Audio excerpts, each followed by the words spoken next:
All right, rise and shine. It is Mer World Card time. That's it. Just Mer World Cards. Dan is not here. I'm kidding. Dan is here.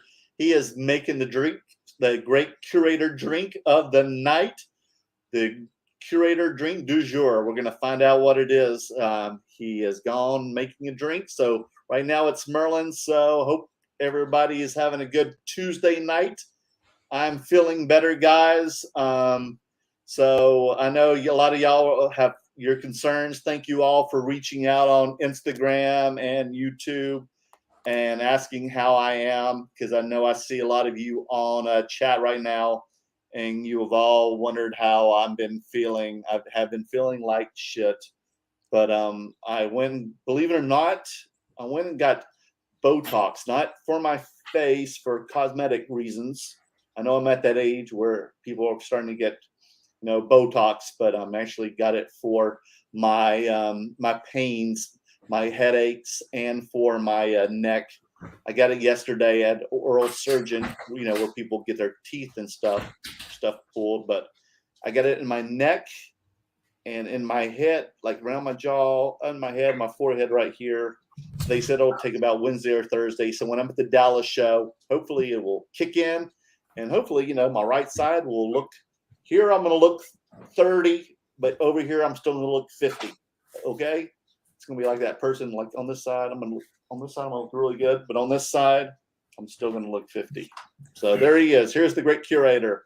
Welcome, all right, Dan. what's up, guys? Oh my God, what happened? What is that? What just happened? Hold you on. went into this weird avatar mode. What is? Oh, now it's just me single. Device is not connected. Man, Dan is just all over the place today. I think he's drunk already. So I see a lot of people here. Jordan, he's going to be in Dallas. We're all headed to Dallas. I'm headed to Dallas tomorrow. I'm going to get there because Dan wears me out when we're in Dallas. So I need one night of good sleep. I know Jordan Riker will be there tomorrow. My friend Mo, he's going to be there stacking gyms. Brian is Sunday League Investors. I heard he's not going to be there, a break even club. He'll be in the Nashville show, but I will be there. Dan will show up on Thursday as usual with his family. Hey, Dan, what's up, man? But now you're on the left side. Hold on, I got to fix this. Sorry, guys.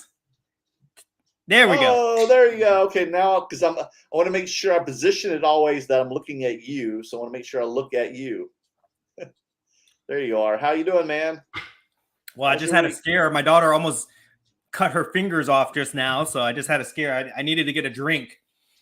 Yeah, you sounded like you needed a drink, dude. You were like, I have Merlin. You start the show. I need a freaking drink, dude. Yeah, I think my friend Travis is in here. I think this is good vibes golf. Let me tell you, Travis. I saw a new username here. Good vibes golf. Yeah, let me tell you, when you have a kid, like your job is just to make sure that the kid doesn't like kill themselves. Okay, if they're alive at the end of the day, you did a good job. Yeah, I can imagine that. I'm already like that with my dog. I know you'll tease me about that, but I can imagine when you have a child. It's ridiculous. It's ridiculous. So I just need a moment to kind of settle down here, but we got a lot to talk about for sure. No, yeah, because this is the calm before the storm, Dan, as they would say. This is going to be a make or break show. I don't know about you, but for me, this Dallas show is going to be make or break for my year. What? Make or break just for this one show? What? Wait a minute. Yeah, because the last 3 or 4 shows we've been going to have been like terrible. It's making me reevaluate this whole, should we be traveling to these out-of-state card shows? So if Dallas doesn't do well for me, my confidence is definitely going to be shaking going into national. I know. Well, I understand that, but this is going to, we shouldn't have our expectations too high for Dallas. My expectations are just to be better than the other shows.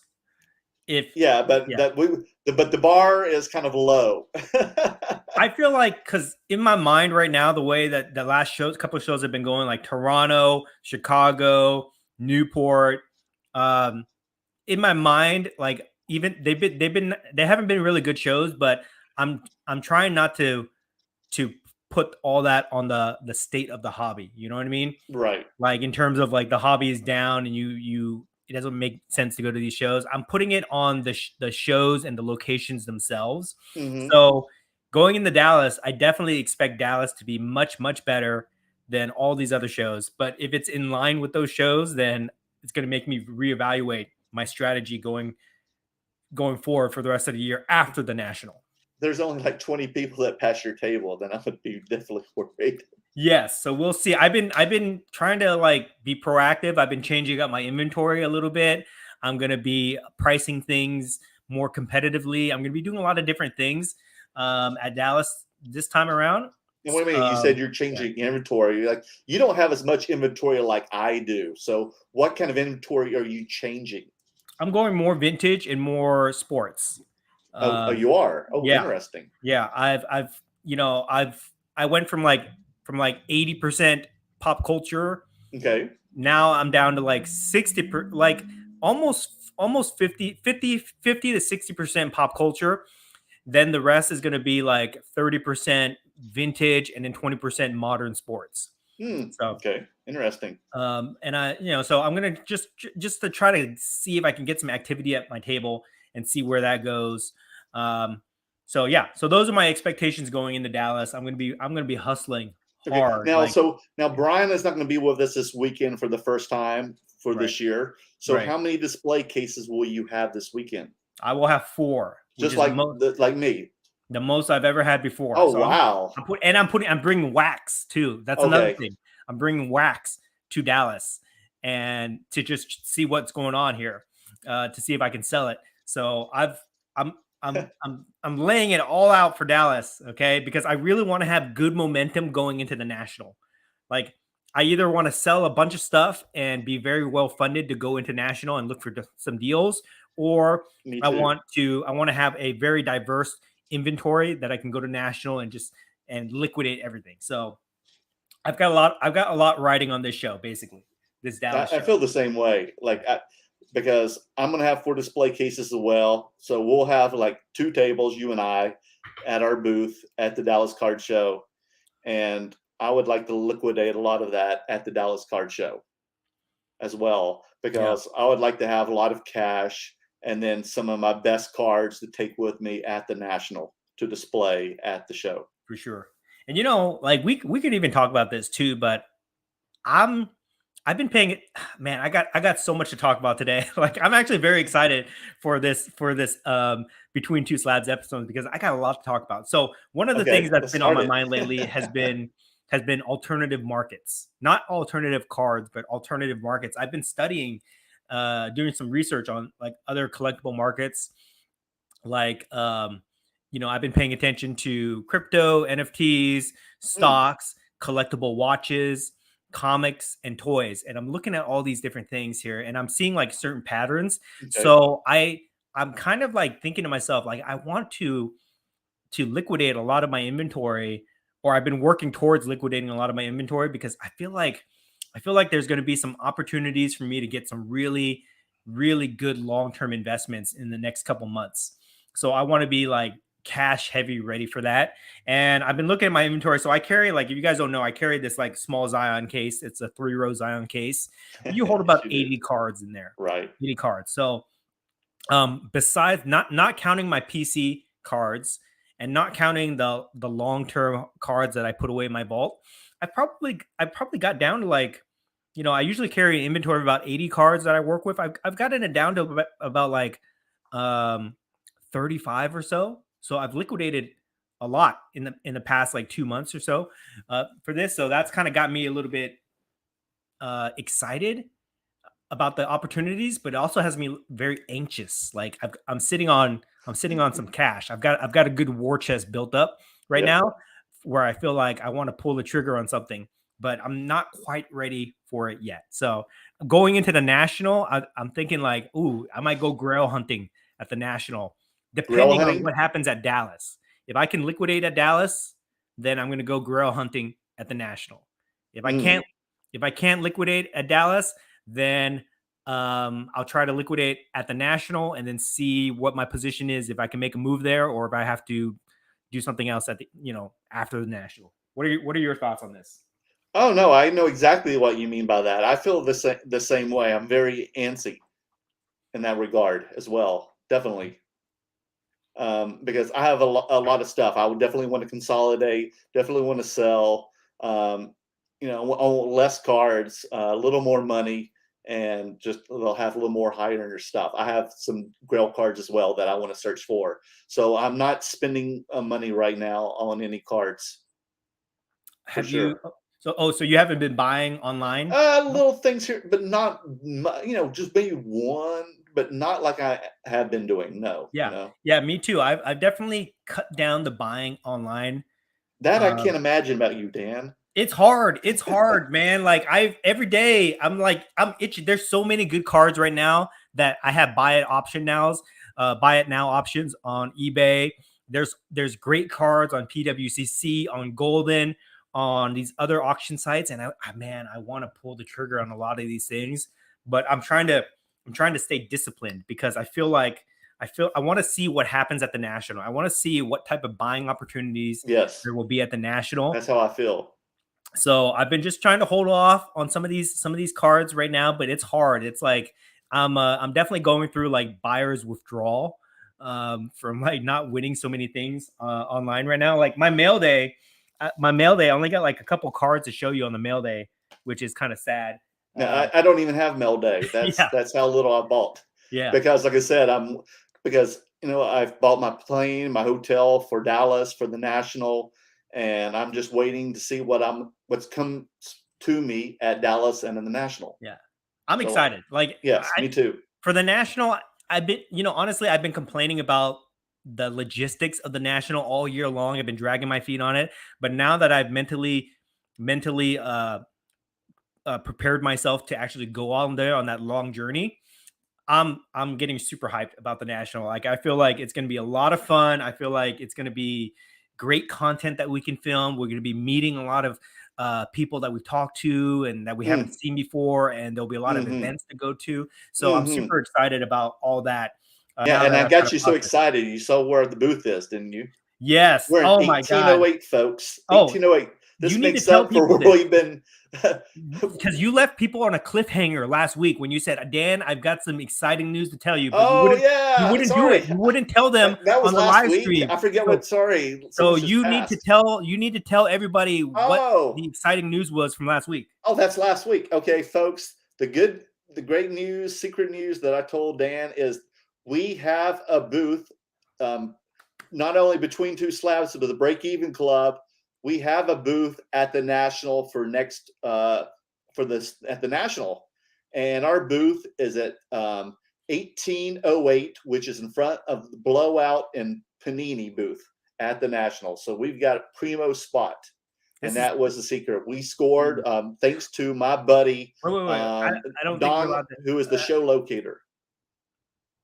Okay. Anyways, I was about to say I think this is pretty huge for us in terms of like where we started, you know, at the National last year, where you were just filming content last year Hmm. at the National, and I was just walking around. I was just like Yes, I was still very much a newbie at that time. yeah, we all To were. where we have come and we have gone to all these out of state shows. We've grown our content, we've grown our presence, and now we actually have a legit booth at the National. To me, I mean, I feel like that's a big accomplishment. You know what I mean? Mhm. Regardless of the outcome of the sales, just to be able to check that off of my list of things to do, of be a vendor at the National, to me that's really huge. It is. Yeah, it's great. So, all things, all fell, together. We got the hotel. I didn't think I was even going to go. Hmm. But everything, came together, and, we got hotel, thanks to, our friends that just helped us, find things, they, Hmm. helped us put together, You, you helped people get a hotel. Donald helped me find a hotel too. He just kind of held my hand, helped me find things, I thank him so much for being a great friend. so I found, helped him. He was like one of the first people I ever interviewed, and he and I just developed a good friendship. And he just kind of helped me, held my hand and helped me find other hotels that when we weren't staying at the Hard Rock. And he's just been, very helpful to me. So thank you.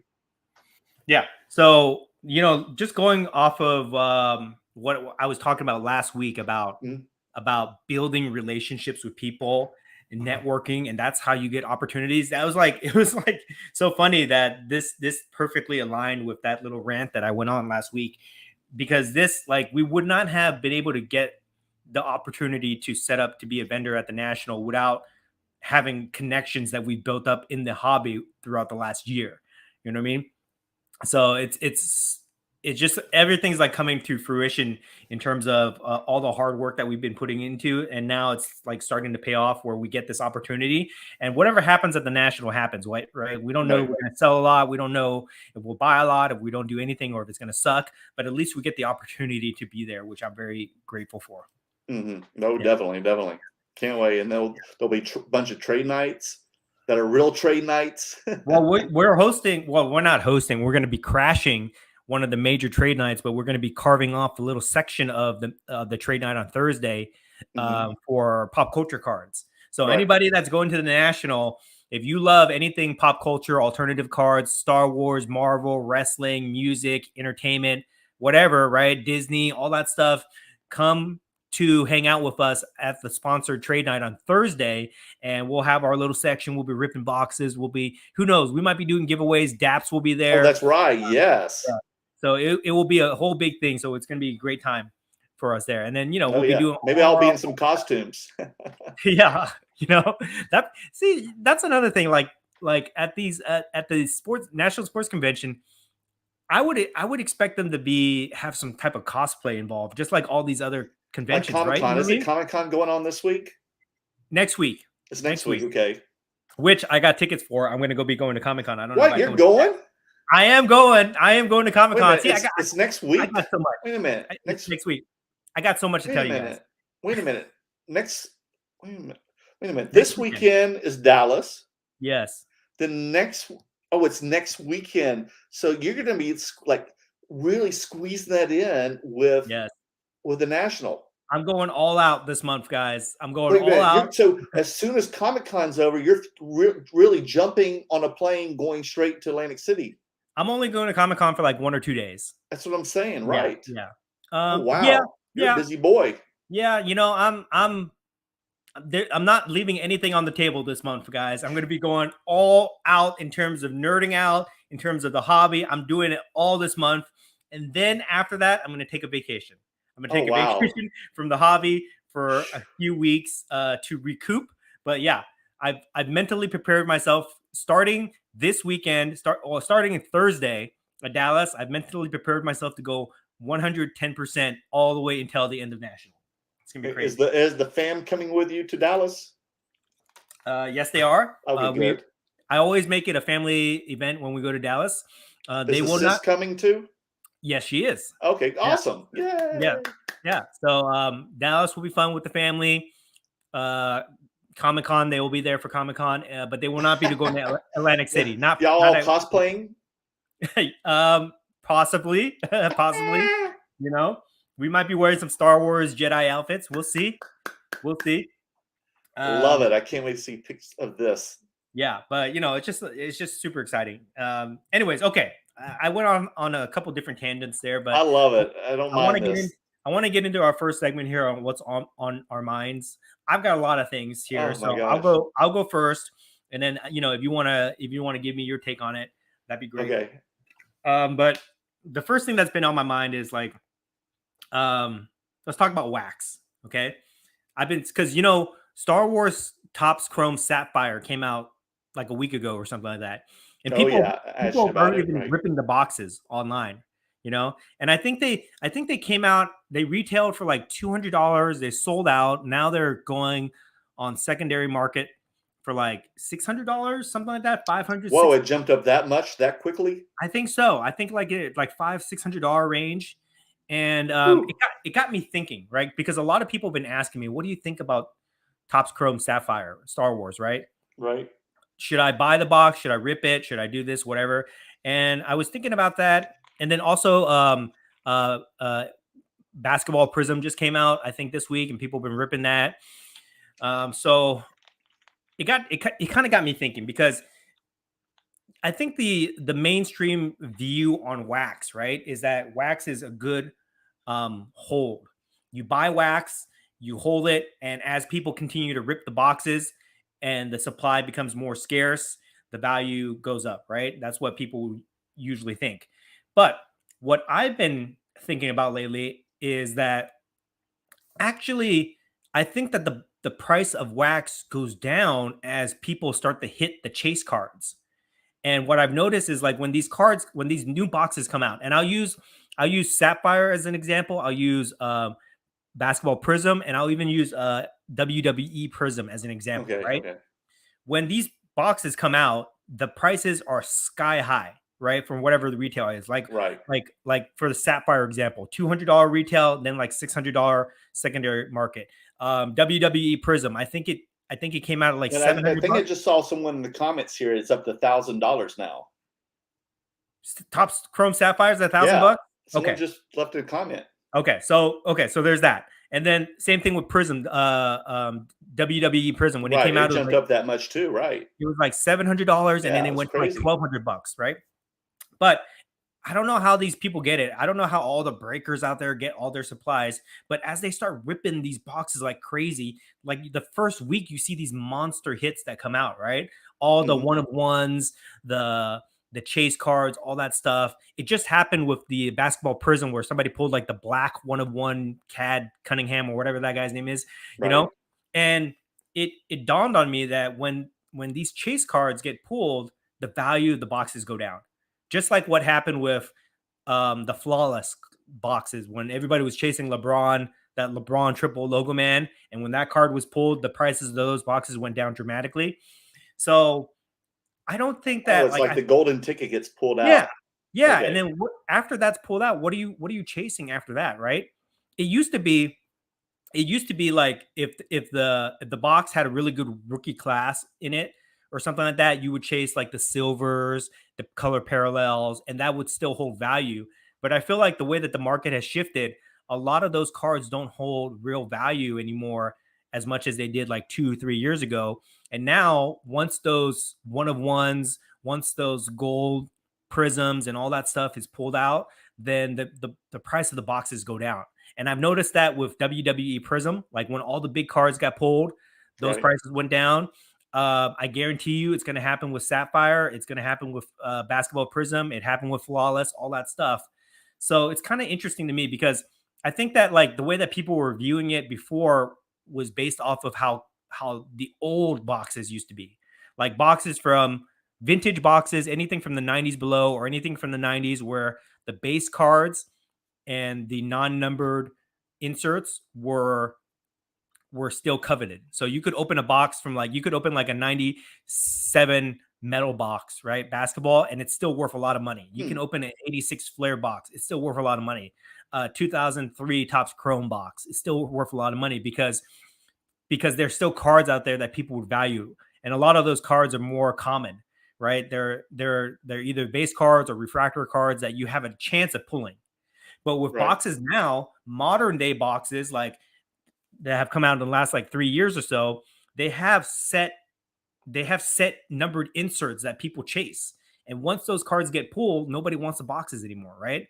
So it just kind of got me thinking that like there's two ways that you can play this. You could either buy the boxes right when they first start and try to chase those cards and maybe you hit the jackpot and you pull it, or if you're not necessarily chasing those cards but you just want to open them or you want to open it, you want to put together a set, you wait till those boxes come out, you wait till people pull the best cards out of those boxes, and then the price goes down, and then you can get into that, right? Mm-hmm. And I'm thinking that's going to happen with Topps Chrome Sapphire once once people have pulled all the one of ones and all that stuff, then those prices will go down a lot. But even when they were at $600, when I thought they were at $600, I thought they were a little bit too high just because other than numbered parallels, there's nothing else you pull in there. There's no sketch cards, there's no autographs, there's no special inserts, nothing. So that's kind of like my thoughts on that. That's on that rant. What do you think? Yeah, that totally makes sense. But yeah, that's crazy. I never even thought about it until you even brought that up.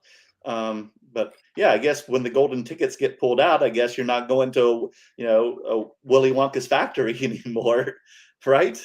the Yeah. analogy of it. So, why still buy the Wonka bars? Yeah. And it makes me wonder how these cards are getting pulled so quickly. That's what I just don't understand. Like, how can people be pulling all these one of ones so quickly, like within the first 1 or 2 weeks of release of the product? You know what I mean?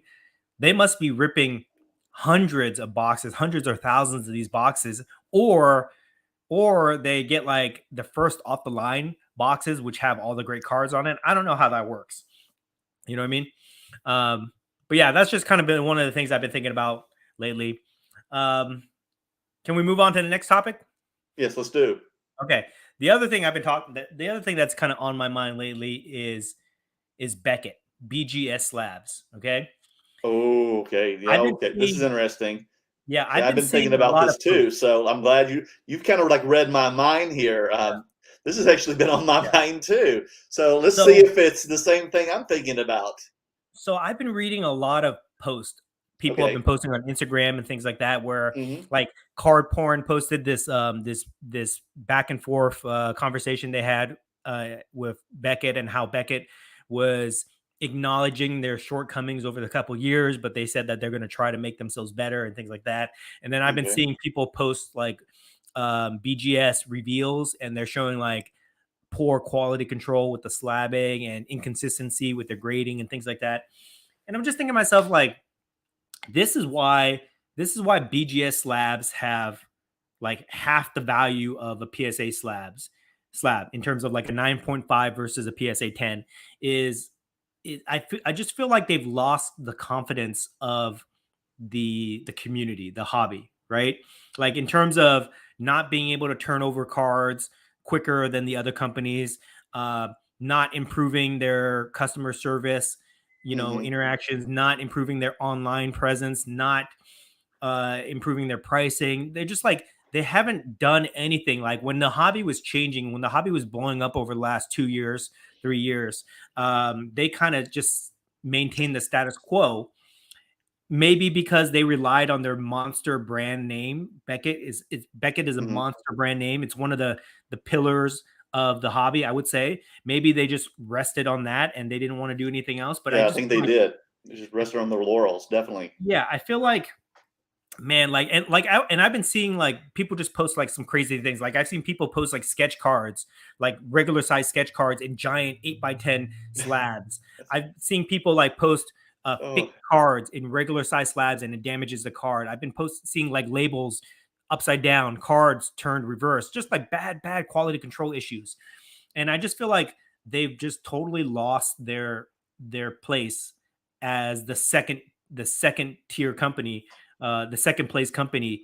They've been totally passed up by the degree of separation between them and PSA is just too big now, too big for them to catch up. And I feel like SGC has overtaken them in hmm. terms of the innovation and the scaling that SGC has done in the last 2 years.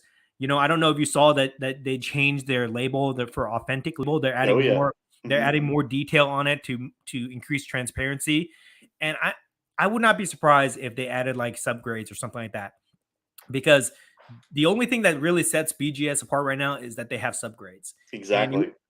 I don't think PSA would ever do that, but I could totally see SGC making that change and adding subgrades or something like that to overtake BGS as the second tier company. But Yeah, boy, if they did, that would really yeah, pull them way ahead. yeah, because I feel like SGC, they have more flexibility. They're not afraid to say, okay, we made a mistake. We'll buy the card back, or we're going to change our label, or we're going to do this differently. I feel like the guy who's running that, I don't know, I forget his name, but he's a younger dude, and he seems like he's more proactive in the community in terms of like getting feedback and trying to innovate more and get SGC out of the old reputation that it had to Oh, being like most definitely. Yeah. being a second I think it's tier. like what's it, Brent?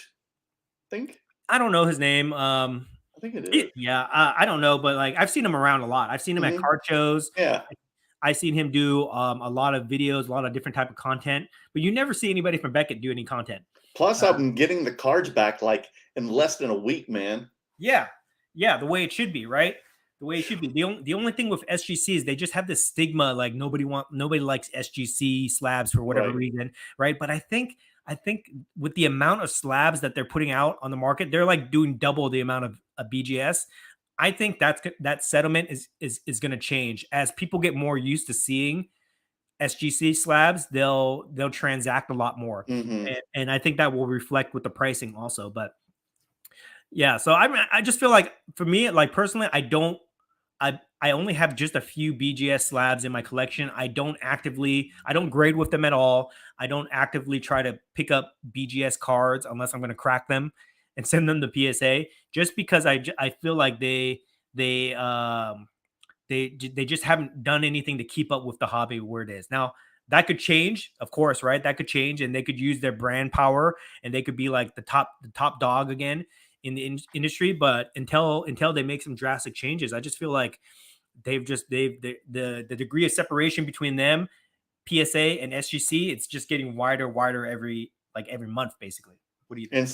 And also someone in the chat room just chimed in too. If SGC had autograph authentication, that would also help too. I mean, it wouldn't be impossible for them to add, No, add that with the service business they're getting right now, if they could totally upgrade and hire some people to do that, that would definitely help their business. Yeah, and then don't count out CGC. Yeah, definitely not. CGC has big resources behind them where they could definitely No, get they're into. doing stuff too. Yeah, Mhm, most mhm. definitely. Yeah. So yeah, I don't know. That's just been on my mind lately. Forgot about them. Anything you want to add to that? No, I totally agree. That's what I've been thinking as well. That was definitely on my mind. So I'm glad you brought it up. Okay. I think I had something else I wanted to rant about. To be honest, Keep going. I'm loving it. I'm loving it, man. Yeah, there's another thing, but let me. I forget right now. I should really write this stuff down, but let me show you guys some mail day I didn't stuff. even talk to you about all this stuff, but this was definitely the same things I was thinking about. Yeah, for sure. Like, but let me show Because you I know some mail day. I know BGS will be at Dallas. They're going to be at the National. They're there, right? They always have a good presence. Yeah, I mean, all these there are shows. some cards that they will grade that the other companies will not grade that I'm going to present to them. So I do have cards I need graded by them. Here's another thing, and this could be kind of like what bends my corner a little bit, but I was trying to verify some slabs, right? I was checking the certificate number on BGS's like app on my phone, and like it's down. What? And When was this? just today. I don't know. Maybe it's just my phone. I don't know. Maybe you guys can tell me if you can look up BGS certification numbers on your phone right now using the app. Please let me know, because if it's just my phone, okay, whatever. But if this is like a thing, if it's actually down, I mean, that's just really kind of disappointing. Like that's what I'm talking about. It's like they're lagging in a lot of areas. Yeah. So there's that. Okay. I'm sure I've got some other thing I want to rant about, but let me. Is there anything on your mind you want to talk about before I get into my mail? No, that's pretty good stuff, man. I'm enjoying it. Okay. No, I saw a LA Card Guy too. He said that now those Sapphire boxes are up to 1,200, so they just keep going up and up and up. Okay. Have you seen those cards? Yeah, we talked about it like last week, and they're just pretty much, just reprinted cards of an old series. Okay. The original series. Like the pop count, he hates those cards because he hates the fact that they're reprinted. Right. I don't mind the reprint. I like it. I think that's Okay. I think that's a classic. That is a classic set that that they have great designs, and they're not like 1-for-1 reprints. They've actually enhanced the artwork on that. The photos, they're more HD. They look nicer. Okay, because I think Beckett I just trashed Beckett, I know, but Beckett actually did a whole article about this. They got good content with their website. I'll give them that. Okay. But they did a whole article where they compared like the old cards to the new cards, and they're retouched, so they look better. Okay. And I like the design of them. I love the sapphire cracked ice look. I think they look really cool. That is pretty. They're really sharp. But they're not worth $1,200 a box. That's what they No. go for. Because they don't have autos, they don't have sketches, they don't have any other type of chase cards except for parallels. Correct me if I'm wrong. But that's what I was reading on the. And what's the parallels? Just Color like parallels. numbered of the color parallels. There are color parallels of the base cards. Yeah, they're numbered. Okay. But they're just parallels. You know, you got like green, you got yellow, you got gold, you got red, and you got black, I think. You know what I mean? So is there like a superfractor of one of those cards or something? I think they call it an onyx, black onyx. And it's not like Topps Chrome Galaxy where it's different designs. You got like your Mojo, your Prism, your cracked ice atomic refractors, right? Those are different designs. Like with the Sapphire, they're just different colors. It's like they did it like a Panini type thing where it's just like different color variations. So to me, it doesn't feel like it's worth that much, in my opinion. You know what I mean? Gotcha. But, I mean, I could be wrong. Like if the cards go for that much, and that's what they go for. But again, once those big cards get pulled, then the price of the box is going to go down. I think now that I kind of view wax that way. Gotcha. Yeah. So okay. Anything you want to add before I go to my mail days? No. Let's go to the mail days. I don't have much to say. I haven't had so much to do about me. So I'm, maybe after these 2 weeks, I'll have more to talk about. Okay. Well, these aren't really. Hold on. I don't get much. Did I get much mail? Oh no, I sent it all out today. Yeah, these are not technically mail days. I just got all these cards on consignment. I mailed it out. I did mail it out. Yeah. So I just got all these cards on consignment. I'll just show you guys. These are not my mail days, but this is my consignment mail days. So I'll just show you some cool cards I picked up here. These are all available if you guys want. This Trae Young gold rookie auto. Ooh, you did go back to some sports. Look at you. So this is out of 79, so I picked that up. Okay. Not game used though, but this is a game used Trae Young right here. Auto. Game used patch. This is out of 5 too. This is out of 5. Now, are you bringing those with you this week? Yes. Okay. So that's that. This cool Kobe Black Mamba card. Check that out. That's game used material right there. Well, that's gorgeous. What year is that? 2015. Oh, nice. Yeah, out of 149. So check that out, guys. So I got that recently. Is gold Steph Curry gold bar auto. Ooh, that's beautiful. Yeah. Is that gold? Oh, National Treasures. Okay. National Treasures. This is out of 49 gold bar. I think it's a gold bar, right? I don't know. I don't know what it is, but yeah. So got that. This is just in. Aaron says the BGS pop report has been down for him also. Aaron, Feed the Gods said that. Yeah. That's what I'm saying. That's important to me because I'm trying to, if I'm trying to buy a card, I need to be able to verify that it's real. You know what I mean? And for them not to have that, to fix that right away, that's really disappointing. Yeah. Anyways. So it's not just you. Don't get me started on that. Don't get me started on that, Aaron. That's good. That really bends my corner. All right. I'm going to go on a rant. Anyways, this Shohei Ohtani 1 of 1. Check that out. Man, look at you. Some fancy ones, buddy. This is 2019. Oh, wow. But that's pretty cool. I like that. Yeah. Okay. This Ja Morant out of 25 in-flight auto. Ooh, bring him back a little. Get it focused because that shininess. There you go, right there. Right there. So I love this in-flight series. They look really cool. Yeah, those are cool. Classic Jordan. Bring it back. There you go. Kobe refractor. Ooh, it's so shiny. There you go. Oh, yeah. I used to have one of those. Yeah, this is a refractor. Yeah, I like that. Oh, you have the refractor one. Yeah. It's nice. So got that. Mine was it a 9.5. Yeah, I picked up another Jordan. Oh, look at that, baby. This is out of 150. Precious gem there. Okay. So those are the consignments. Okay, let me show you my own pickups. And then, just for fun, just for the hell of it, guys, I'm going to do an unboxing. Whoa, what's in that? What's in the box, bitch? So I got some cool stuff here. So I did go to the premiere show on the weekend. Oh, is that where you were when you were texting me? You saw some of those Kiss cards, the band Kiss. So picked up this card. This is a 1950 Bowman Gil Hodges. I just like this Oh card. yeah, I remember him. Gil Yeah, Hodges. I just think it looks like a cool He was vintage a card. shortstop for the Dodgers. Yeah, yeah. So that's pretty cool.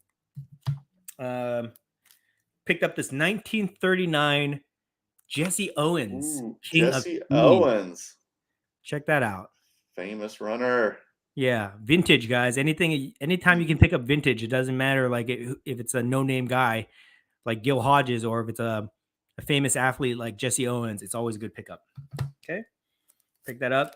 Picked up this card. This is a really interesting card. 1999 Omni CBA Yao Ming, and I don't know if you can tell, Yeah. but he's got like a baby face. I know, and he looks so tiny in that. Like, Yeah, for some baby face reason, Yao Ming card right here. he's like just like 5 feet tall or Yeah. something. So I picked this up since we're going to Texas. I picked it up. Maybe somebody out there will want this. But yeah, babyface Yao Ming. What year's that one? 1999. Oh wow. CBA. Oh wow. And it's Chinese. It's Chinese Oh cool. card. So it's like his Chinese rookie card. That's what I'm going to call it. Well, that's neat. Picked up this Casca Reeves. This is Sasha Banks Mercedes auto. Right that's the Star Wars Mandalorian one, right? Yeah, this is signature Oh, series. that's neat. So check that out. That's pretty cool. Oh man, and I'm so jealous you scored that Asako Tano, the Rosario Dawson autograph. Oh yeah, works. That's another Congratulations, dude, on that pull. Yeah, I was like, oh my gosh, if you get that one, and you did. I was thanking that card when I saw you pull it out on your live stream, man. Yeah, so awesome. So I might break another box after tonight. We'll see if I have a couple drinks in me. But picked up this 1996 Finest R2D2. Oh, that's sweet, dude. Yeah, nice.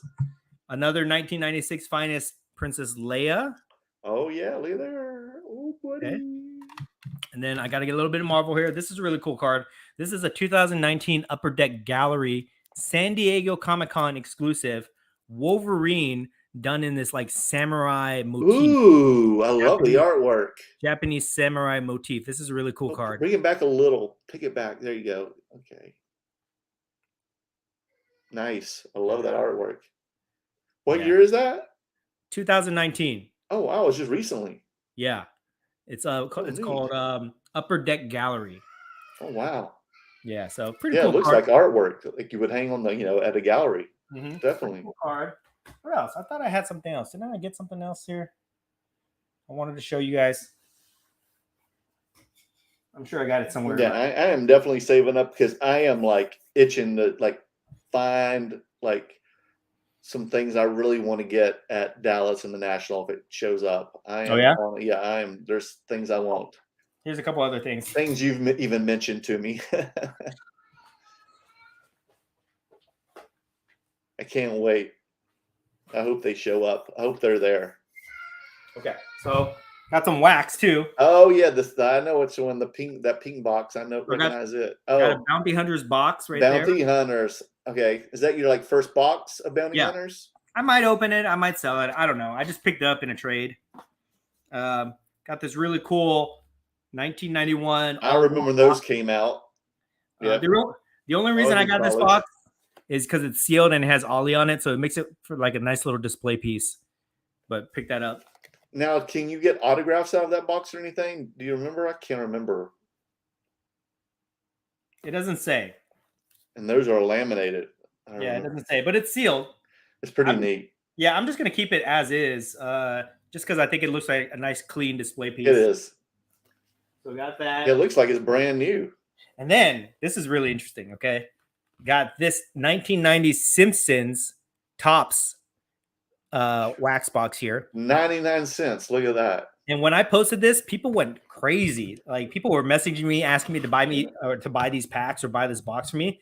But these things, they look like little gold bars, basically. They're pretty cool. I know. They're wrapped up pretty nice, but I don't know. When I got this Simpson box, like I was a huge, huge Simpson fan growing up, that it might send me down a rabbit hole. Honestly, like because I was already looking up on eBay, look for like the Simpson toys to start to try to collect the toys and stuff. So I might, there might be a thing here, okay? Because I got a lot of joy when I got this box. I got a lot of joy just having it in my possession, and I don't know. I like it a lot, but a lot of people messaged me about this box. They wanted it, so that was cool. What else? I think that's. And now we got to find you that autograph card. Now that's next. Oh my god, those things are so expensive. Of course, yes. Yeah, one day I'll get that. Anyway, so now we got to find that guy who has it. Keeps bringing it to me. We got to find him again. Wait, since some guy brought the Bart Simpson sketch card? Yes, remember he knows me. He always sets up at Diamond 9. He came into Del Mar. Oh, okay. I saw that guy. That guy. I tried to get it from him that one day that I saw it, but he wanted like $8,000 for it. Oh wow. Which is, it's probably worth that much. I don't know, but I'm just like, I'm not prepared for that. Anyway, so this unboxing here. Check this out, guys. What is it? What is it? This is a Heritage catalog. Oh, wow. So not only, look, they sent me 2 of these things. So I don't know how they pay for this stuff because this is very heavy. Okay. I don't know how they produce, how much they pay to produce these catalogs. Yeah, they send me one of those too. Right. I mean, I buy from them sometimes. But like, why do they keep sending those things? I don't know. Like, they must have spent a lot of money on these things. These are fake. I keep these now. I keep them as like reference materials. When I want to look through some stuff. But got this, and there's 2 of them. There's 2 of them right here. This is all boxing, but pretty cool. But if you guys want something fun, you could just sign up on Heritage. I don't know like what the requirements are. I think if you try to bid, they'll put you in the database, and then they'll start sending you these cool catalogs, which are very highly produced. For sure. So they're pretty cool. Mm-hmm. So got that. All right. Wow, that was a lot. Okay. I think that's pretty much it. All I got going on here. I'm trying to think. I'm looking around my room. My room's a big mess right now. I can imagine. Yeah, I'm like packing right now, sorting the cards. I got them all sorted. About to put them in the cases and everything, and pack up for tomorrow night. And you're coming on Thursday, right? Yeah, Thursday. Yeah. So yeah, that's what's going on with it. Okay. Anything you want to show off? No, because I haven't bought anything, dude. All right. Maybe when we come back next week, that'll be a different story. You didn't get any returns in the mail or anything? No. There's a couple of cards I have, but I sent them out to SGC, try to get them in time for the National. Okay, got it. All right, let's get to some comments here. How about that? Here. All right. Yeah, let's do it.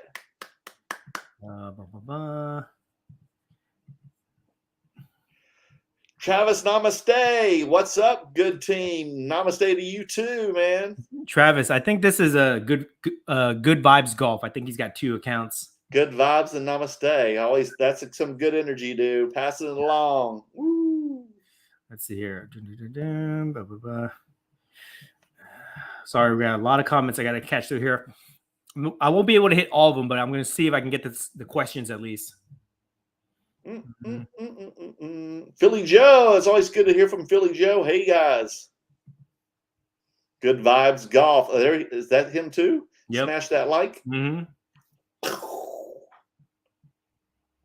Oh, one thing I want to tell you guys, if I can go on another tangent, is I'm getting very close to 10,000 subscribers or 10,000 followers on Instagram. Ooh. I may hit that within the next day or 2 before I go to Dallas. I think I'll hit that. Nice. Congratulations. When I hit there, thank you very much. Appreciate it. When I hit that, I'm going to be doing a giveaway. Okay. So stay tuned for that, guys. Okay. If you haven't already, please follow me on Instagram. When I hit 10K, I will do a giveaway for that. And I've got some cool stuff to give away too. So how do you do the giveaway? I don't know. I'm going to pick 10 random people. Okay.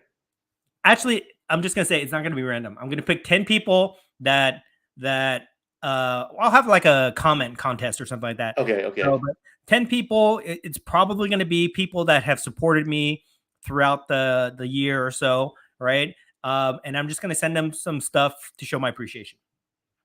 Okay. Can it be like your wife? Like you send her stuff?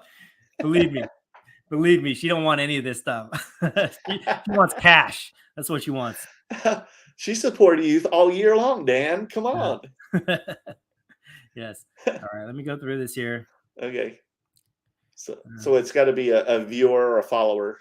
And they'll leave a Yeah, comment. we'll do. Okay. It'll be like those standard giveaways where Okay. like, subscribe, tag somebody, and then I'll pick like 10 random people or not so random people, whatever.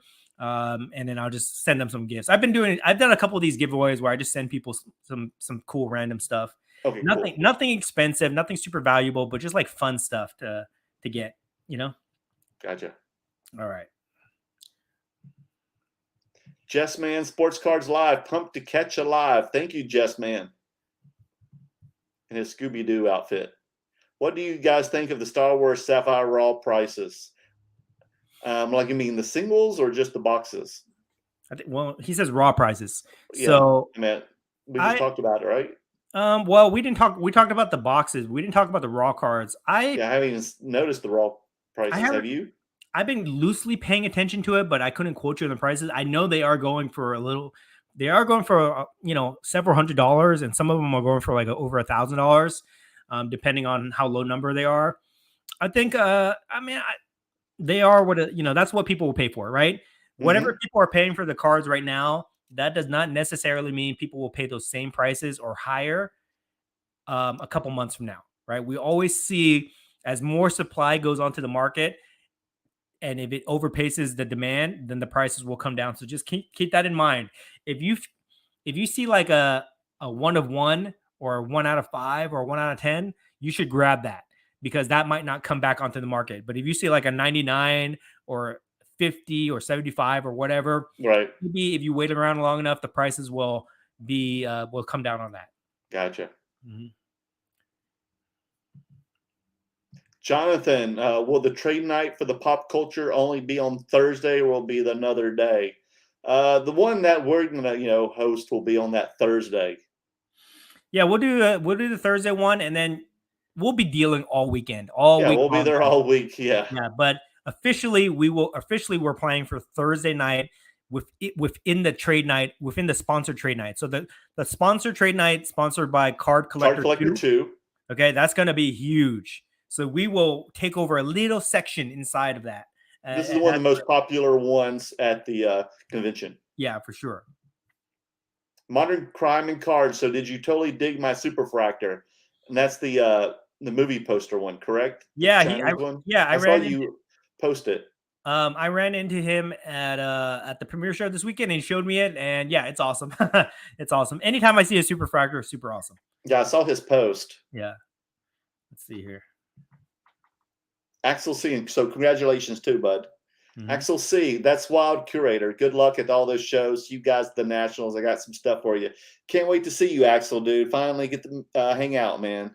Victor, Sapphire looks neat, but I like Chrome Galaxy way more. I totally agree with you, Victor.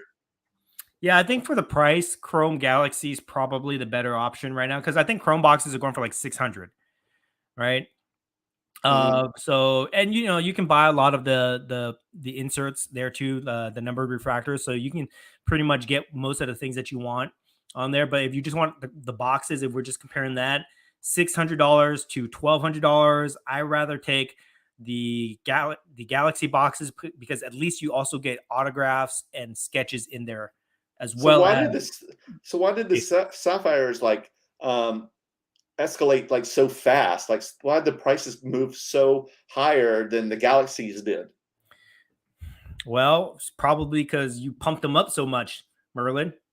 The Sapphire? No, I'm just kidding. I think most people. Okay, so here's my real thoughts on this. Okay, that's a good question. Now I'm glad you brought this up here.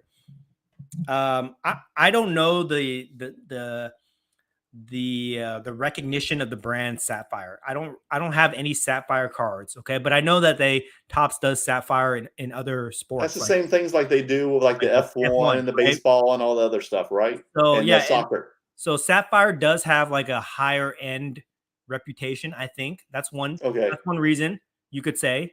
Second reason is this is the first time they've reprinted these cards in a long time. So I think people are naturally drawn to the nostalgia of these old pictures and things like that, of the designs of the cards. But also I think a lot of people are speculating on the value of these cards in relation to what has happened with Topps Chrome Galaxy. Okay. Right. I think that they're looking at Galaxy, and then this is the next big hot release, because all the other releases that have happened, like the Bounty Hunter release, these are just like small paper common cards. They're not like high end stuff. So correct me if I'm wrong, except for Masterworks. I would say Masterworks is pretty high end, Yes. but maybe they're thinking like Chrome Sapphire is going to be as hot as Galaxy Chrome is. I don't know. I think there's a lot of speculation on that, but you have to, the value comes in the demand that comes from it, and speculating on price, that's not demand. That's not real collectible demand. So the collector community really has to fall in love with these things and really buy them up for it to hold the value. And if that doesn't happen, then you're going to see some volatility with those prices. Gotcha. I think. I also think, I think it's the fact that me, you, and other people have been talking a lot about Star Wars lately, and people have been seeing Star Wars as like a fun, legitimate alternative to collecting sports cards, things like that. Like I've been seeing people break Star Wars cards now on like Rizzo Sports, on DAP Sports, on Pulling Wax or whatever, Ripping Wax, all those big time breakers. They're opening Star Wars stuff now. So I think that has got a lot of attention into it too. And, I'll take a little bit of credit for that. Me and Merlin should take a little bit of credit for bringing awareness there. But I think that's just a combination of those factors. Gotcha. Yeah, I mean, personally, I'd rather buy 2 boxes of Galaxy than 1 box of the Sapphire. But that's my choice. Yeah. Well, look at this comment here.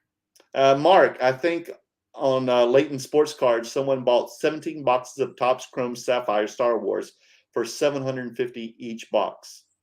Gotcha. Well, that seems like a deal right now. Yeah. If they're $1,200, but see, this is why I kind of went on that long tangent earlier in the show about like values of wax, right? Mm-hmm. Like people, are people chasing these 1 of 1 or 1 of 5 color parallels right now? And once you see those get pulled, are the values of these boxes going to go down, or is this kind of like a set that's going to become iconic and everybody's going to want to collect it, right? I don't know. I feel like the prices will probably go down as some of the big cards get pulled.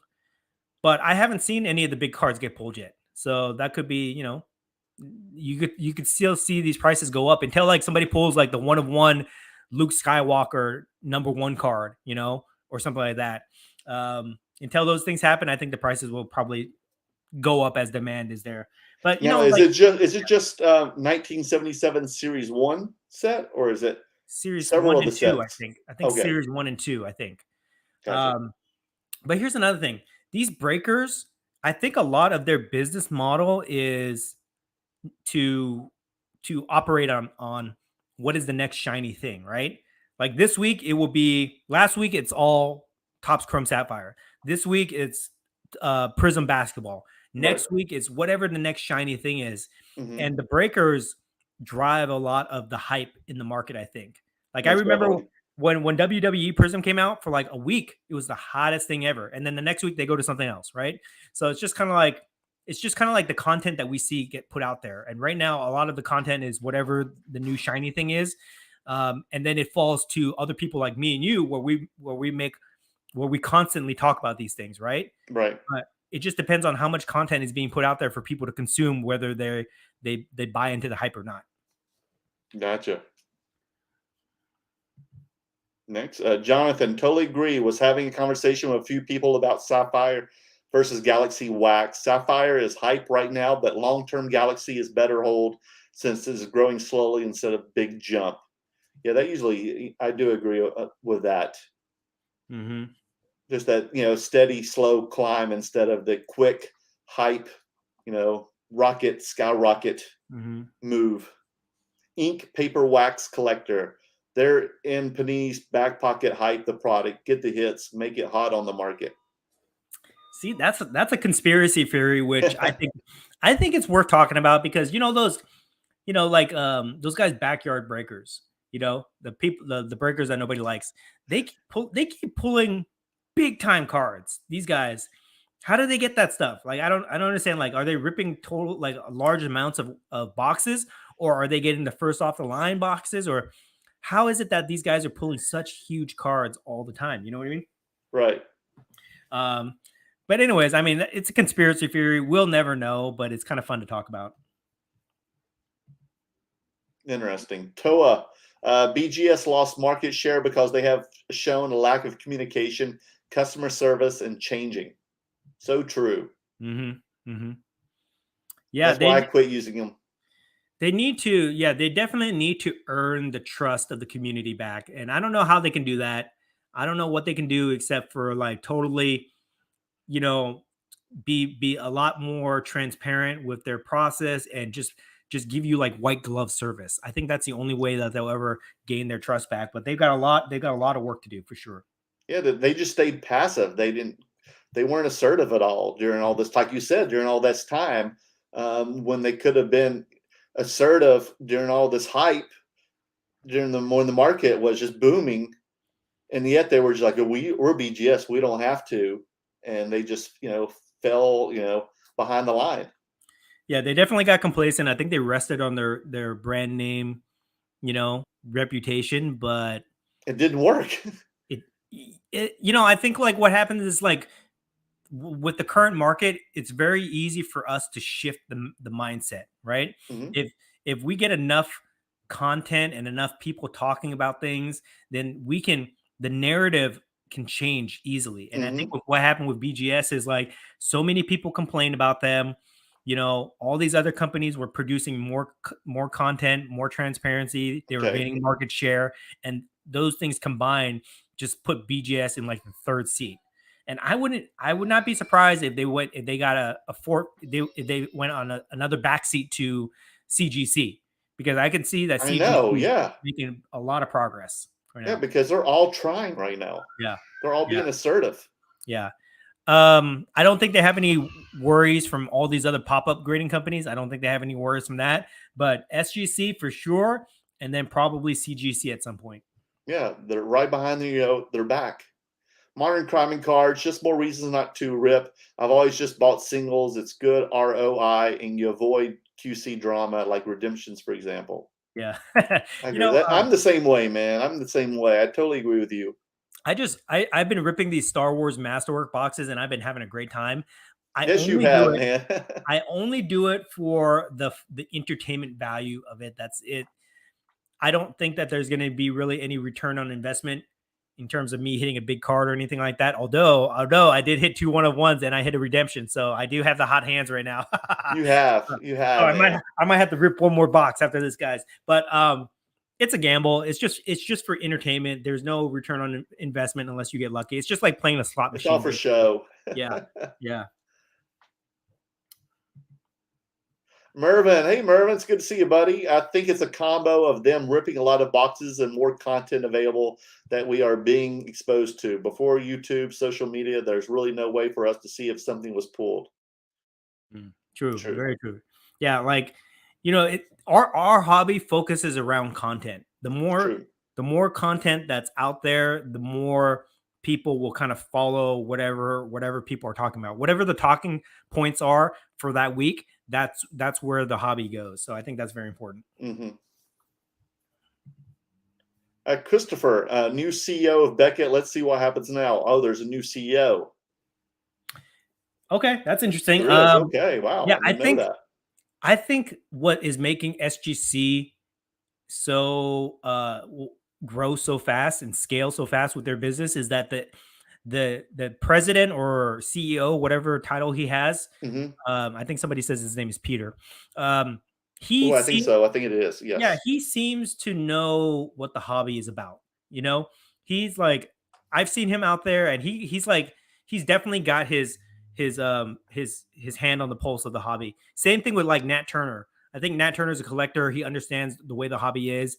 So I'm hoping that whoever this new CEO of Beckett is, he understands what the hobby wants, right? Out of Beckett, and it's just not like totally disconnected from the community. Mark Fab, if SGC comes back with autograph authentication, I think they will for sure take over Beckett due to SGC's fast turnaround time. I totally agree with you. Yeah, for sure. But they need to, get that department going. Mm-hmm. TOA, SGC is taking greater market share. It's already been shown. They are clear number 2. I totally agree, man. Mm-hmm. Aaron, feed the gods. I can see SGC put the subgrades on the back of the label, reverse side of the overall grade. Some BGS slabs do it also, but I'll think SGC would do it better. And the gentleman's name is Peter. Thank you, Aaron. Yeah, it would be easy for them to do that because I think what one thing that SGC does is they're trying to be more they're trying to focus on transparency. Mm-hmm. And I've been seeing these other grading companies pop up. I don't know their names, but I've been seeing them where they want to post videos online of the grading process.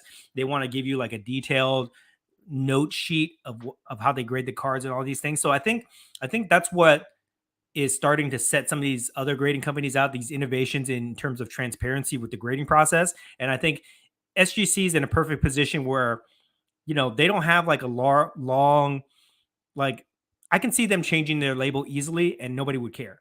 With PSA, if PSA changed their label in any way, I think people will get real pissed off, Most definitely. Yeah, I think PSA is kind of stuck like that. But if some people thought like they were going to change it from red to black. I mean, like that, if they added a 9.5 subgrade, people would like.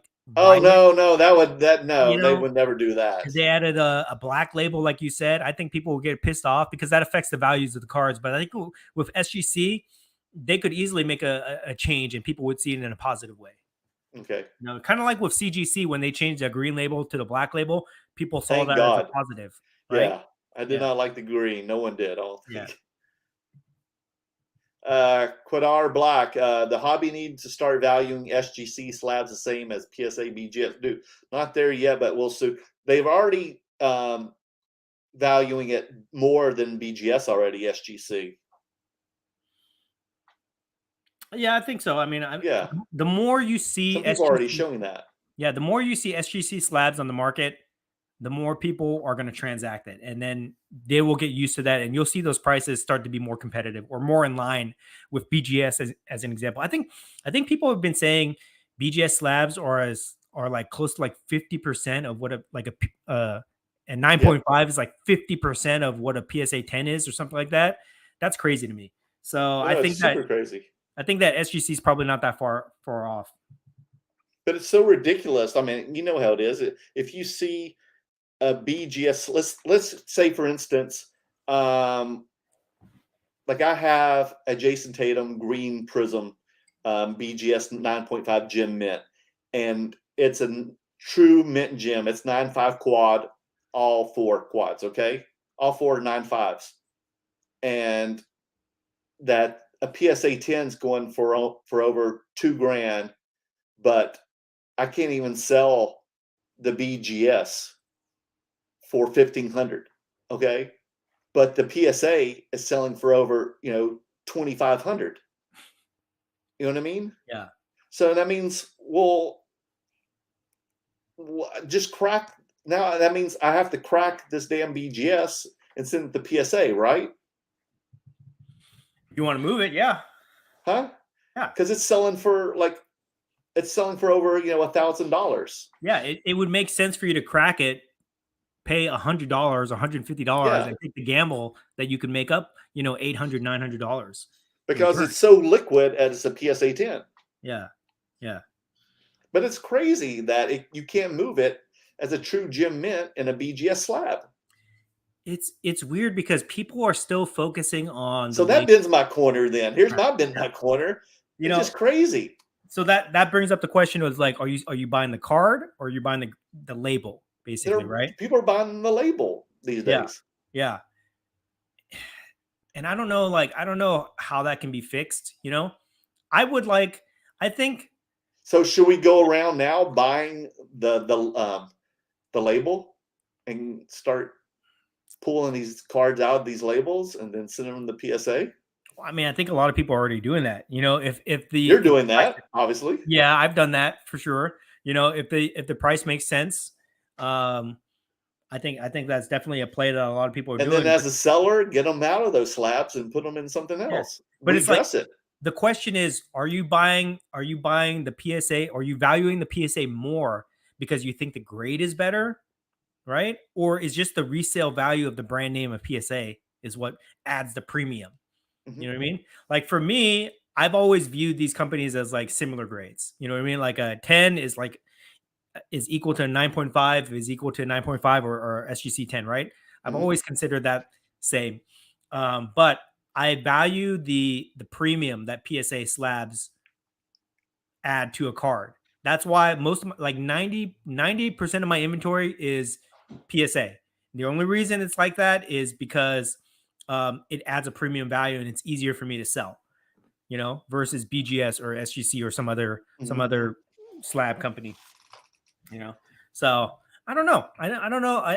I don't know how they can change that, to be honest. I think there's always going to be a premium added with PSA just because they're so far ahead of the curve right now with so many slabs out on the market. So, there's such a huge they have such a huge footprint in the hobby. I don't think that any company will be able ever match them in terms of added value. Yeah, it's Unless just they totally thousands of dollars of difference in a card that it's the same damn card, same yeah. graded card. So I Yeah. feel like I'm going to, after National, if whatever cards I don't sell, I'm just going to bust these cards out and get them regraded. That's why I'll pay a premium for PSA slabs grading. I'll pay Yeah. $50 or $100 or $150 to get my card in a PSA slab versus like $30 for SGC. You know what I mean? Okay. Just because the premium added there, you're paying for the brand name, basically. Mm-hmm. So Yeah, anyway. I've even noticed sometimes, even when I've pulled a 9.5 out and I've seen the PSA and it comes back at 9, and I'm like still disappointed, but I still move the card quicker than when I had it as a 9.5. Right. It really drives me nuts when I have a like an SGC slab, right? And I can't move the card because it's an SGC slab. Like, I don't know how many times you've experienced this, but for me, multiple times where I've shown like an SGC card and the guy said, I just don't like SGC slabs, Yeah, I Which is move SGC slabs faster than I do BGS to tell you the truth. I mean, it's valid. It's a Personally. valid point. For me, I Yeah. want everything to be uniform in my collection. I want all my slabs to be the same size, same designs, because I'm like OCD like that. So I definitely can see it that way too. But just in terms of like how some people won't even touch SGC slabs or at some point, I think that will change. But I think it's just going to require a lot more of their cards to be on the market for people to get used to it. I think just the market and everything, and just people just set that. I think just the talk just has created that in people's minds. You know what I mean? Yeah, I mean, I'm looking at this SEC slab. I think it's cool. I think the design of it is nice. It's just like there's just this association with it that it's like a third tier company. But I think that with the strides that they're making right now, where they're overtaking Beckett, then that's going to change at some point. But I'd still put a premium on PSA slabs for sure. No, definitely. Yeah. Okay. Anyway, sorry. Wow, this seemed to like really touch a nerve with a lot of people. We got a lot of comments about this. Let's see here. Christopher, BGS has a loyal fan base. Maybe they just too comfortable in what they have. Yeah, I think so. I think that's what happened for sure. Bacon Barrel Roll. Hey, Danny and Merlin, Nationals coming up soon. I'm so pumped. You're going to be there? You're going to come visit us? We're booth 1808. CV Sports Cards. What's up, guys? You guys ready to make it rain in Dallas? Are you coming? Yes, I'm going to make it rain. I'm trying. Oh man, I'm all ready. Got my boxes ready. I've had a string of bad shows, so I definitely need a big win this week, guys. We'll be praying to the rain gods. Yeah. It's going to be over 100 degrees every day there, so we need some rain in so many ways. If anybody's going to Dallas and they want to make deals before the show, hit me up. I'll give you guys first pick at the inventory. El Jefe, I came early to Dallas. You're already there, El Jefe? He's already there. He's waiting for you, Dan. Yeah. Jonathan, I love how Dan said he stopped buying things. Yeah, exactly. Yet he shows us 15 plus new things. Thank you so much. Exactly what I was thinking. Yeah, that's Dan for you. Well, a lot of that stuff, dude. He does that to me, Jonathan. He does this to me every single day. He's like, "Oh, Merlin, I just bought a couple of things." and then I sit down with him for an hour. He keeps showing me stuff. That's Dan for you. Okay. Well, a lot of that stuff was It's consignment. called addiction. Okay, yes, I am addicted. I have talked about that many times that I do feel like I have a certain amount of addiction to the hobby right now. I'm working on it, guys. I'm working on it. I'm trying to talk it out, but we'll see. We'll see what happens. But the way I justified it in my mind, though, now that we're on this topic, is I call it investing. Okay, cash is losing a lot of money to inflation right now, so I'm just moving the cash from the bank account. Yes, he is into a storage of value. Things. Yes, into a storage of value, hoping that it will maintain its value there. So. And I'm half joking about that. I'm half serious, but I'm half joking. We know. Let's see here. We are too. Zup Chili, how many WWE Transcendent cards do you guys own? I had a few. I've owned like about 10 or 12 at some point. But I've traded, collected, sold on some. I've had some good ones. I had a Ronda Rousey, Undertaker, Brock Lesnar. Yeah, I've got quite a few of them. That's my favorite. Yeah, you had some good ones, man. Yeah. You had a really good collection. My favorite. You have the giant quad of the women. Oh yeah, that you showed last week. Yeah, I've got 3 of those. Oh my God, 3 of them. Yeah, I'm trying to complete the rainbow on that. We'll see. Oh my, there's a rainbow of them. Yes, there is. Yeah. Wow. And I know who has the 1-of-1, and I know who has the superfractor. So we'll see. But that's my favorite set. Complete this by the National in 2 more weeks, so we'll see, folks. WWE Topps Transcendent is like the best, highest end set that they made for. I love them. One of my favorites, definitely. So I love it. I collect them all the time. You can't beat them. All right. I love like the heaviness, the metal of it too. Yeah, very I love holding it. Mm-hmm. CV Sports Cards, $20. Thank you, Super Sticker.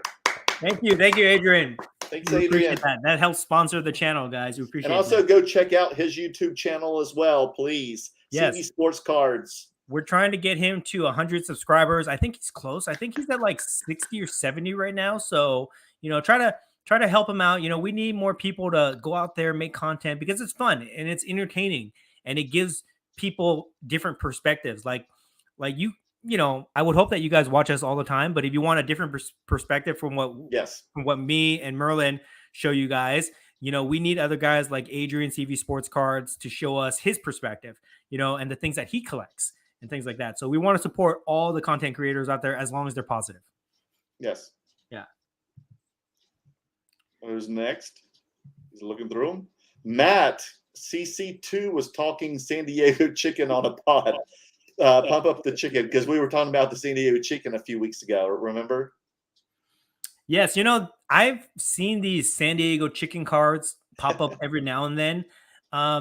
It's interesting. It's interesting to me because like he's got like autographs, he's got like game used chicken feathers and things like that. People pay up for those things. They're not cheap. They're like a couple $100 each. So that could be a play. Mascot cards could be a play. Who knows? Mm-hmm. William Dobler, I'll see you guys at the National and still got the OB refractor from 96 Finest SGC 95. Didn't feel safe doing a deal through the mail with someone that offered 900. Couldn't get vouchers on them. So this is interesting. Okay.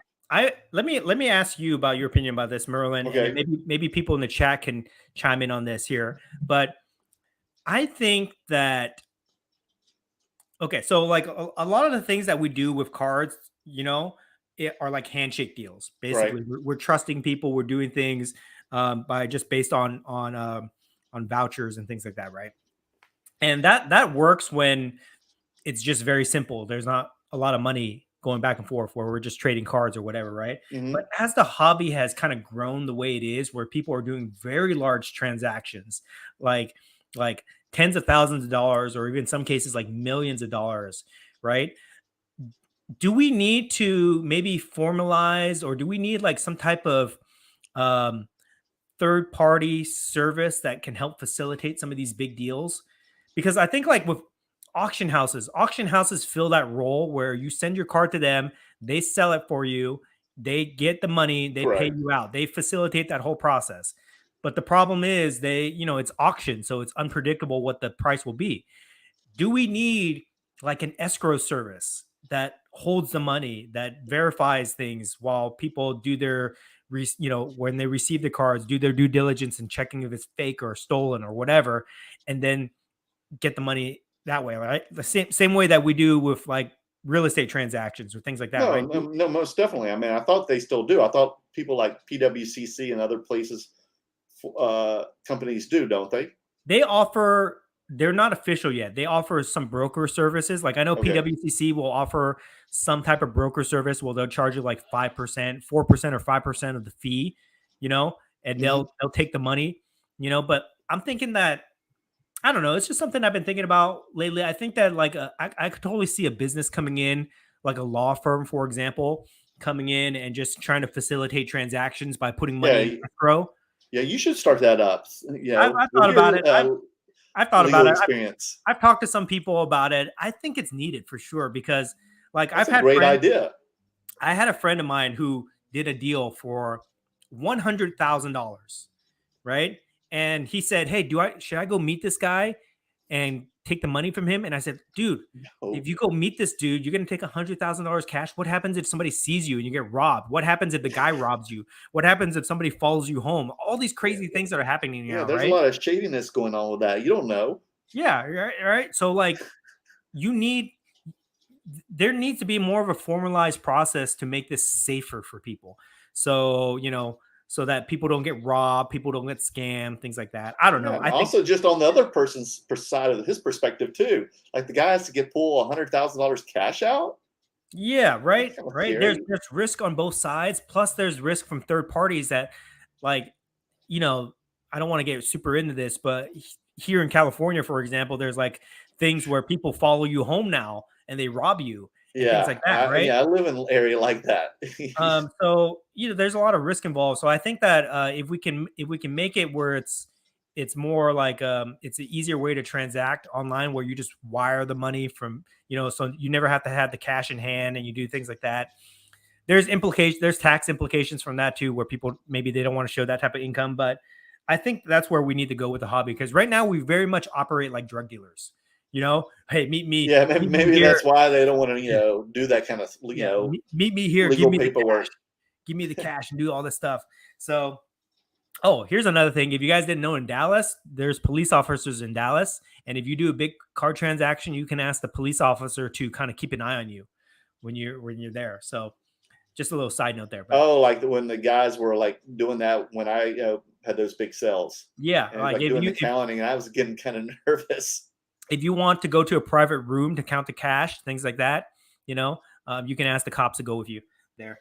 But I think we need more of that. I think we need more awareness of security when we're doing big transactions. You know what I mean? Yeah, Just because I didn't feel comfortable with like people counting cash at my table, and even though we're sitting in my chair, and I was yeah, like trying to like hide them, I didn't right, feel comfortable because yeah, then it was like, okay, someone's, all those people there, they're watching, and they know I'm like have to put it in my backpack or something. I just did yeah, not yeah, feel comfortable. yeah. So we So got now you can take them into a room.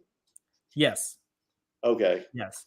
So but I would not go without the police coming with you because I No, had a no, no, no. yeah. That's fine. Yeah, that's Because my friend was at the last Dallas show I was there. My friend was doing that $100,000 deal, and they're like, "Hey, come up to our well, hotel room." that's a nice deal. That would And be sweet.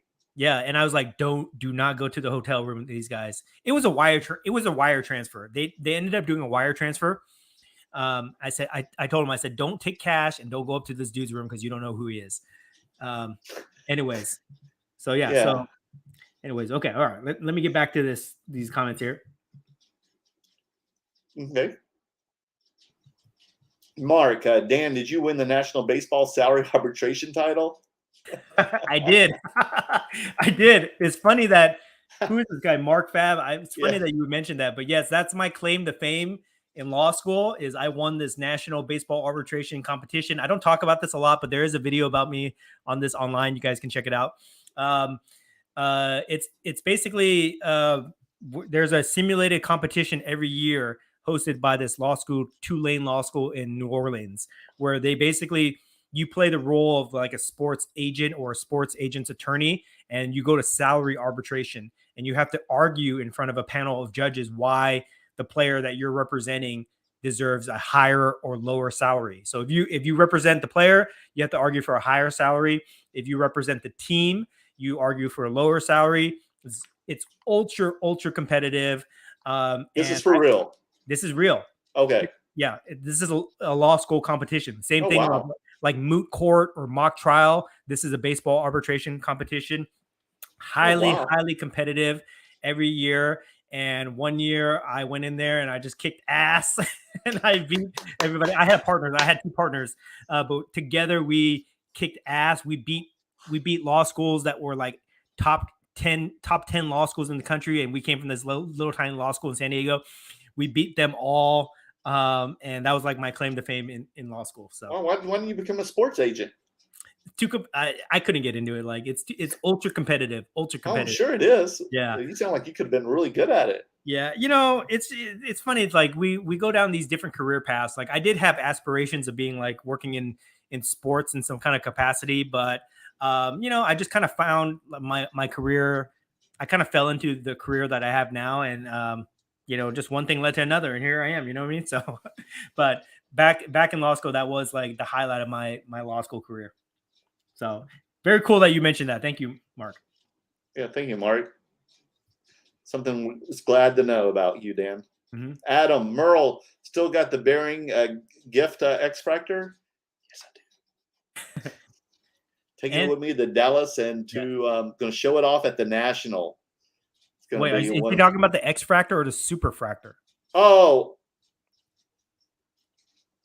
you know what? No, the X Fractor. No, the X Fractor got sold. It is gone. I have the Super Fractor left. The X Fractor is gone. Yeah. Yes. But that's still available, guys. The Super Fractor is here. The X Fractor gone. It's sold. Yeah. Sorry. Thank you, Dan, for correcting me. Pokey Hello Sports. Good evening, everyone. Please be safe out there in Dallas and have fun. Good seeing and talking to you all, Dan, at the premiere show. Yeah, it's going to be so hot in Dallas, man. It's going to be 105 degrees, Dan, with a low of in the 80s. Yeah, I know we're going to be inside all weekend, but we're going to feel the heat when we're out in the lobby and stuff during trade nights and when we go out to eat dinner. So we're still going to be outside, and it's going to be like swamp water, as you know, because, you have your real estate in Texas, so you know how that swamp water is. Mm-hmm. This is our friend Gilbert from Poke Hollow Sports, so he's always really cool to hang out with. And I did see him at the premiere show this weekend. He had his whole table set up. It was really cool. Yeah, he's got this 2003 Simpson sealed wax box, which I want from him. Oh, nice. So he kind of turned me on to Simpson cards. So always good to see Gilbert in the chat here. M2 Fast. Is it time to pick up a PMG since everyone is on the Star Wars train? Probably not. Probably a good time to buy some. Dan, what do you think? PMG prices have come down way down a lot. So if you want to pick those up, I still love them. PMGs. I still have a whole bunch around here. So yes, this is the time to get it right now, especially if you want those top tier characters like Spider-Man, Iron Man. For sure, go for it. Mm-hmm. The best bargains. Hey guys, I'm from Argentina, Tierra del Fuego. Oh, awesome. What's Pleasure up? meeting you. Thank you for viewing our show. Kenneth Bird. Hi, I'm from Virginia. Hey, Kenneth, I'm originally from North Carolina, Winston-Salem, but I'm living in Los Angeles, Hollywood. Pleasure. Thank you for watching our show too. Oh, here's Trader Griffs. I saw him at the premiere show. Trader Griffs. What's up, gentlemen? What's up, Trader Griffs? Good to hear from you. He was there too? Yes. Was he filming stuff too?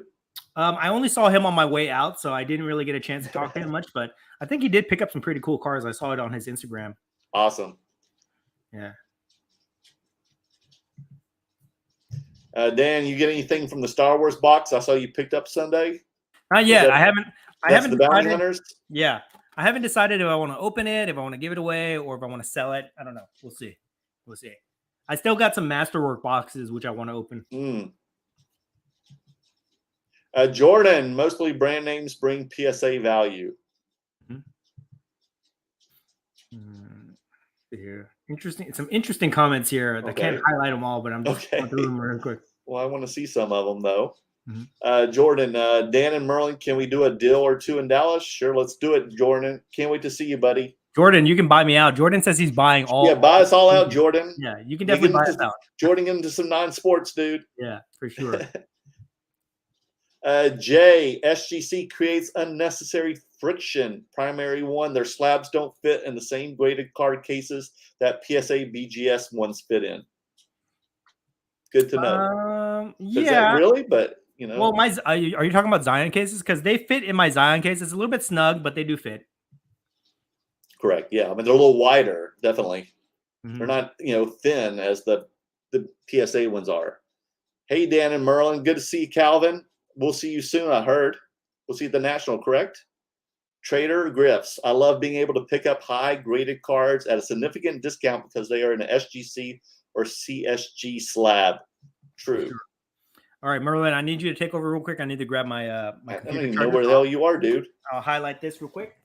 Mike, one problem with SGC slabs, the cards can slip under the black gasket that the card is placed in. Yeah, but, this rarely happens, guys. I mean, there's always an issue with something, but the thing is, I have something of an issue with every card grading company ever, but things, it happens once in a blue moon, correct?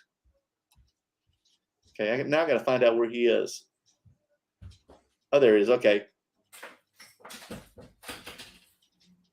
Sammy, lower your prices for better luck. Oh, thank you, man. Baker barrel roll. I'll be going to the National. I'll be tenderizing Dan on the low like a thief in the night. Ooh, a thief in the night, bacon barrel roll. All right. Well, I look forward to the challenge. All right, I'm back here. All right. That was quick. Yeah, I just had to grab the charger. Okay. Yeah. Let's see here. I'll try to wrap this up, guys. I know we're going a little bit long on the live. I want to try to get everybody's chats if I can. Go next to Feed the Gods. Okay. Mm-hmm. Let's see here. I just went one blow down. Found it? Okay. Let's cut through all these BSs. Let's talk all business. What's the next pump and dump? What's the next pump for us? I don't know. Depends. Dan's still doing Star Wars. I'm doing some music cards. PSA just did a tweet today on non-sports cards, and they did and the tweet was on Nirvana card, and there was a PSA 8 card, and I have a PSA 9 card on that Nirvana, and I was pricing it for the Dallas show, and I was doing a comp on it, and there was a PSA 9 on eBay at $700, and I was like, damn, that is low. So I went back after I saw that tweet because one of my friends showed me that tweet, and I went back to see it again on eBay, and that card was already sold after that tweet was posted. That's how quick that card sold because PSA posted that tweet. So there you go. I am. What do you think about that, Dan? I'm loving how other big names in the hobby are talking about or highlighting pop culture cards. I'm loving it. Like Star Wars, the music cards, entertainment cards. I always love to see things different like that. So, and what it is like, people think it's like pump and dump, whatever, but like what it is just bringing attention to things that you never knew existed. People look at it, they think it's cool, and then they go out and buy it, right? And then when they buy it, it raises the demand for it, and then the prices go up naturally. Yeah, PSA said that music cards are on the rise. So is it PSA guilty of pumping and dumping now? For music cards? No. Yeah, but I think I'm guilty. I think they said there's only 4 Nirvana cards at PS. There's only PS4, the pop 4 of PSA 9s of Nirvana. I don't think pumping is a bad thing. I've said this many times. I think you should be pumping things that you love. Pump what you like. I have that hashtag, guys. So if you ever want to use it, pump what you like. But I think it's just cool to kind of share different things right now with the people to kind of get them out of their set ways of collecting one certain thing. It's okay to collect a lot of things. Because remember, guys, it's not necessarily the subject matter that we all collect. It's the collectible. It's the form of the collectible itself. So we collect cards. We recognize cards as legitimate collectibles, the same way people collect comic books or toys or whatever, other things like that, coins, things like that. the subject matter can change. It can be anything. This happens to be a Marvel card. It could be sports card. It could be music card. It could be Star Wars, whatever. The fact is that we still collect it. So, and there's so many cards out there that we have not seen yet that we don't even know exist. And until somebody shows it off to us, we're not going to know that we want it until we see it. So I'm always encouraging people to just show off the collections that they have. It doesn't matter how obscure, how crazy it is. Just go ahead and show it all off, because the more we bring attention to these things, the more we get some diversity in our collections. Yep. Then the more the overall hobby will grow. That's what I believe. The next thing that I'll pump, I don't know. Probably Simpsons cards. Simpsons, probably Simpsons. Don't be surprised if you see a lot of Simpsons stuff on my Instagram page. It's the longest running show on TV. How are Simpson cards not the most collected thing in the world? Everybody has watched Simpsons sometime in their life. I think they've spanned 4 decades. They started in like 1989, right? 88. Yeah, they started on the Tracy Ullman show. Yeah. 80s, 90s, 2000s, 2010s, 2020s. It's 5 decades. Yep. Right? Everybody has grown up watching Simpsons. They are iconic. How are they not more collectible right now? Yep. I don't know. But I would not be surprised if people started, collecting that stuff at some point. I know I probably will. That's crazy. Okay. Papa Jim. What's up, Papa Jim? Hello, guys. Looking forward to seeing you in Dallas again. Safe travels. I can't wait to get a big old hug from Papa Jim. What's up, dude? Papa Jim's always good to see. Always good to see. I want to see what kind of autographs that he picks up and the type of custom artwork that he does. If you guys don't know, Papa Jim, he makes like custom shadow box frame memorabilia pieces. Go check out his Instagram. He's got some really cool stuff.